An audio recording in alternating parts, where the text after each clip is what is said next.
আমাৰ কি হয় সমাজত কি হয় জানানে যিসকলে সেকেন্ড ডিভিজন পাইছে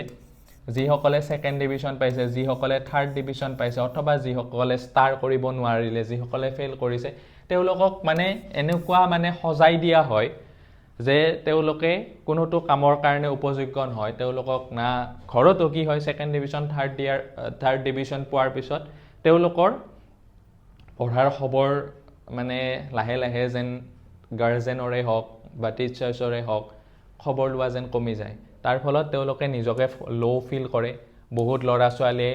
ৰাস্তাত আড্ডা মাৰি কিনে অযথা কামত মানে মদ ভাং সিগাৰেট খাই কিনে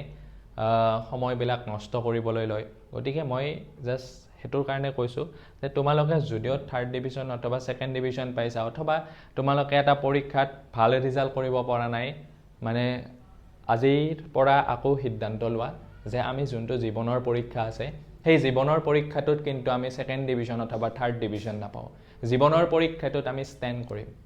ঠিক আছে আজিৰ পৰা পূৰ্ণ উদ্যমৰে হেতু কথাই ভাবা